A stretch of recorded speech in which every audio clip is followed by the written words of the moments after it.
ଆମେ ବି ଯୋଉ ଜାଗାକୁ ଯାଉଛୁ ସେଟା ହଉଛି ଆସେନସୋଲ କାଥେଡ୍ରାଲ ଚର୍ଚ୍ଚ, ଯୋଉଟା କି ଆପଣ ମାନେ କହିପାରିବା ଯେ ଆଲମାଟିର ଗୋଟେ କାଠ ଚର୍ଚ୍ଚ, ମାନେ ଏଇ ଯୋଉ ଚର୍ଚ୍ଚ ଯୋଉଠି ରହିଛି କ୍ୟାଥେଡ୍ରାଲ ଚର୍ଚ୍ଚ ଯୋଉଟା ଅଛି ପୁରା ସମ୍ପୂର୍ଣ୍ଣ କାଠରେ ତିଆରି ହେଇଛି।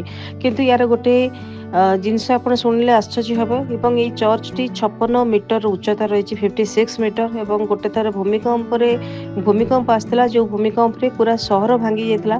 କିନ୍ତୁ ଏଇଟା ହଉଛି ଗୋଟେ ଚର୍ଚ୍ଚ ଯୋଉଟା କି ସେମିତି ଛିଡା ହେଇଥିଲା, ଆସେନସୋଲ କାଥେଡ୍ରାଲ ଆଲମାଟିର କାଜାକସ୍ତାନରେ ଏଇ ଯୋଉ ଚର୍ଚ୍ଚ ଅଛି।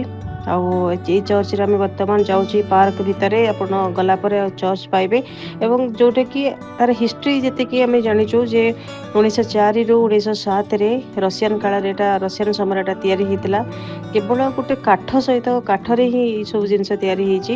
ତା ଭିତରେ ଆପଣ ଦେଖିବେ କେତେ ସୁନ୍ଦର ଜିନିଷ ଅଛି। ମାନେ 1911ରେ ଯେତେବେଳେ ଗୋଟେ ବହୁତ ବଡ ଭୂମିକମ୍ପ ହେଇଥିଲା, ଭୂମିକମ୍ପରୁ ଏଟା ବଞ୍ଚି ଯାଇଥିଲା। ଯେତେବେଳେ ସବୁ ସହର ଭାଙ୍ଗି ଯାଇଥିଲା ସେତେବେଳେ ଏଇଟା ଗଛ ପରି ହିଁ ଛିଡା ଯାଇଥିଲା, ଏଥିରେ କିଛି ବି ଅସୁବିଧା ହେଇନଥିଲା। ଆଉ ଆଜି ବିଶ୍ୱର ସବୁଠାରୁ ଉଚ୍ଚ କାଠ ଚର୍ଚ୍ଚ ଭିତରେ ଏଇଟା ହଉଛି ଗୋଟିଏ ଚର୍ଚ୍ଚ ଯୋଉ ଚର୍ଚ୍ଚକୁ ଭୂମିକମ୍ପରୁ ରକ୍ଷା କରାଯାଇଥିଲା।